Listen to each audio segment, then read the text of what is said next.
Thank you, sir, for speaking with ET now. Thank you. Thank you. Sir, can you please talk about that by September end, it was said that the corpus of pension fund was around 6.6 lakh crore and it was 34% increase YOY. So what is the kind of corpus you're expecting at the end of this fiscal year? The rate of growth that we have seen during this year, if it is maintained, I believe will be somewhere very close to 7.5 lakh crore that we said earlier also. And looking at the growth that we have maintained during October, we feel it is absolutely possible to go to that level of 7.5 lakh crore by March 22. What are the numbers for October for NPS? October, as we are talking today, it is close to 6,75,000 crore. Okay. So maybe 2-3 days more are left. So maybe around 676 or 677. Of course, a big unknown factor is the kind of market play that we'll see, the market movements. Like yesterday, you have seen, all of us have seen that almost there was a correction of 2% in the Nifty and Sensex indexes. So, but still then, I believe around 6.77 or 6.78, that is the figure that we are expecting. Okay. And if we segregate NPS and APY, that is Atal Pension Yojana, it is known that the subscribers added in Atal Pension Yojana is around 314 lakh. So, yes. How far have we reached in getting the unorganized sector in this social security net, and how long will it take to get the entire sector? We did some calculation and we have taken a base of PMJDY accounts. You know, after this new NDA government came, there was a focus on financial inclusion, and a major part of that was covered under the PMJDY scheme, Jan Dhan accounts. So we have more than 43 crore Jan Dhan accounts. So we took a some kind of analysis out of that, and we found that about 21 crore of those Jan Dhan account holders, they are in the age group of 18 to 40. Why this 18 to 40? Because for APY, the age limit is kept up to 40 only. So there 21 crore people are there. So along with APY, if you look at other government driven pension schemes, so we have covered around 4 crore. So if you look at 4 crore vis-a-vis 21 crore, it comes to roughly around 20% of the target population. So that we have covered, and the balance, of course, that's a huge number. Yeah. That is almost 17 crore that we have to cover, along with not only APY but other government driven schemes like PMCM and PM Karma Yogi Mandhan and all that. Yes. So do you have any target for the subscriber base for APY for this fiscal year? This fiscal year we have started with a target of 10 million, but today also we are having a APY review session here. What we are trying to tell them is that whatever target we have taken, that is on one side, but what everybody should try to reach at is the saturation. Saturation means everybody who is eligible to get a pension should get a pension. So of course that cannot be a 1 year target, it will take anywhere between 3 to 5 years time if we go in the right direction. So, but internally the target is about 10 million APY for the year and about 1 million in NPS. So, 11 million if you total it up for the entire year. Okay. And can you please elaborate on the measures that PFRDA has taken to enhance the financial literacy of commoners, especially the low income bracket people? See, what we are trying to do is to reach out to these people through banks, because banks have the last mile connectivity. One is because of their huge reach. They are present almost everywhere, even in the rural pockets also, deep rural areas also they are present. And secondly, they have the advantage of having banking correspondents, BCs. So BCs play a very, very important role in reaching out to the customers directly. So through these two modes, banks and their correspondents, banking correspondents, we are trying to reach out even to the last person possible. and in the process government also gives some incentive to the banks, and many a bank they are sharing these incentives with the BCs. So maybe for the BCs also, if they bring a good number, that also a source of revenue for them, and they are quite happy in bringing APY customers. And this revenue is not only for bringing new customers, but if they continue their accounts also, there is some kind of incentive given. So both these things taken together, I believe will give us the opportunity to reach out to the last person possible. Okay, so since there is a lot of subscriber base left to be taken under this social security net, what are the challenges do you feel there are to bring people in? Yeah, one is that what you asked in the previous question, the financial literacy part of it. What happens today, like any other financial product, it is driven by PFRDA and especially the intermediaries, banks and everybody. There are very few cases where people will come to the bank and tell them that I need one Atal Pension Yojana. Because everybody feels that somebody should come to me and explain to me, and the need for a pension kind of a scheme is not felt, especially in the younger generation. They feel that I have a long working life of maybe 30-35 years, so why think about pension now? Let me postpone it for a later point of time. And in the process it all gets delayed.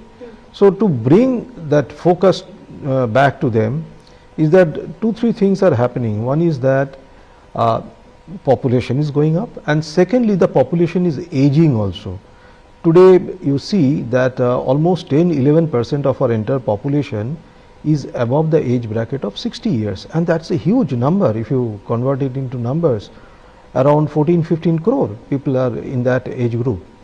So unless we make them financially self-sufficient, then what they are going to do? Ultimately they become a burden on the government and government's exchequer, because government cannot say that these people are not having anything, so I will not do anything for them. So they have to bring in other social security schemes, targeted social security to help them out.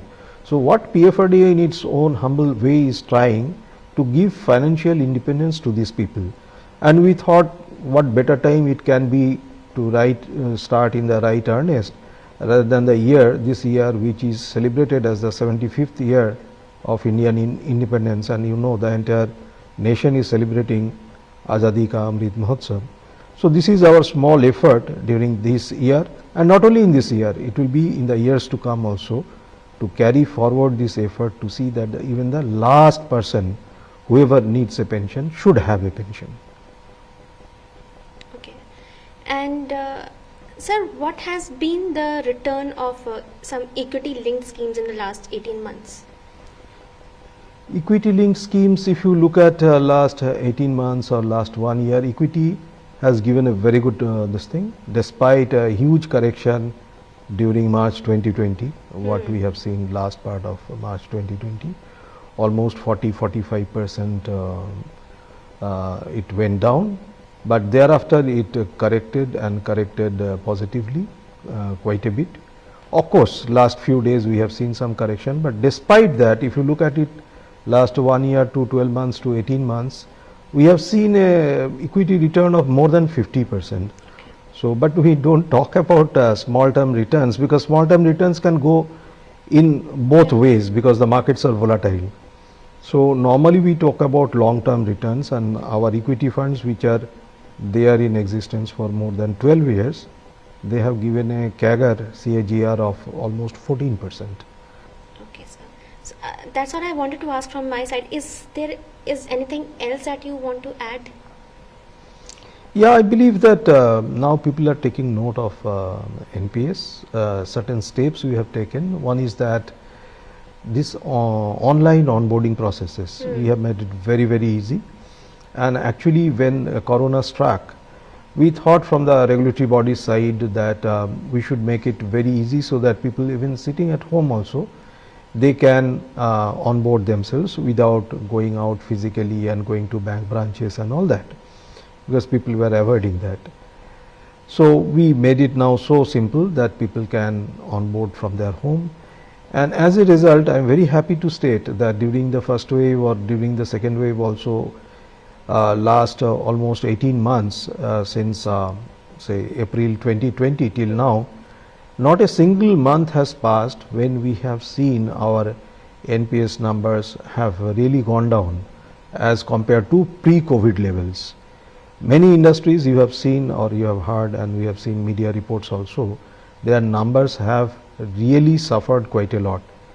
But because of these steps that PFRDA team has taken, we have never seen. And I am very happy to share with you that today as we are talking, NPS for the first 6 months or maybe first 7 months, we are at the end of October almost, it is showing more than 60% growth year on year. And to that extent even APY also is showing a very decent 2-digit growth, double-digit growth. So our onboarding has never suffered. Secondly, we have given some more concessions, like our entry age was up to 65 years only. But looking at the longevity, that here also in country like India, people are living longer. It is not only aging, but people are living longer. At the age of 60, a person is supposed to live for another 19 to 20 years. And it's a long period of time, and it is India story. I am not talking about what is happening abroad. They are even, it's much longer. So what happens during that 20 year? If you are not ready to undertake that journey of next 20 years post retirement, what happens? So that is how we are going to actually educate people.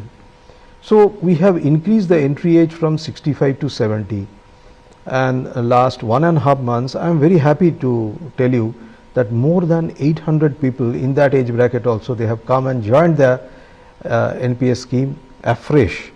So there is still interest in people to come and join NPS even at a pretty senior age, and they can continue up to the age of 75.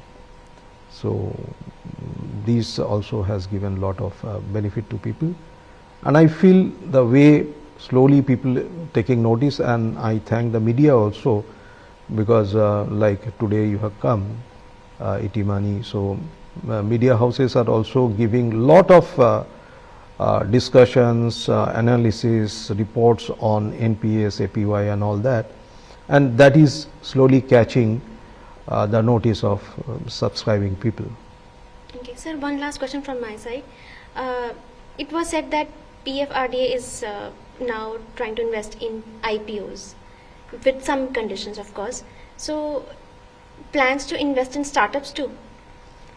IPOs we have already issued the Yeah. circular. IPOs we have already issued the circular, and yesterday only we had a review meeting with our fund managers in Mumbai. Already a few of them have started investing in IPOs, and I am very happy to note that one of our fund managers have been a part of the anchor book in one of the IPOs which is coming up now. So they are also very interested and excited to invest in the IPOs. But so far as startups are concerned, startups are a different ball game altogether. You know that startups are very risky propositions in the sense that you never know, and we hear about few startups which have become unicorns as they call it, or maybe large money spinner. But apart from that, for each of the successful startups, there will be hundreds of other startups which have never seen the light of the day. So that's why we are going little cautiously. AIFs we have already allowed. AIFs we have already allowed from our alternate investment fund, and people are just looking into the opportunities and all that. But startups we are little bit cautious. Maybe at a later point of time we'll allow that also, but only thing is that the valuation of the startups, that is also a concern. Who will do the valuation, how the valuation will be done, because our scheme is ultimately at the end of the day like mutual funds, it is NAV based, so it is mark to market on a daily basis. So unless I get the valuation of a particular asset out of my total investment, so my NAV remains incomplete. So these are the issues that we are looking into, how this can be addressed. Any thoughts about cryptocurrency? No, not really, not now, because as you know that it is not taken as a legalized tender here, so we have not given any thoughts. No. Okay. Thank you, sir. Thank you for speaking with us. Thank you so much for having me here today. Thank you.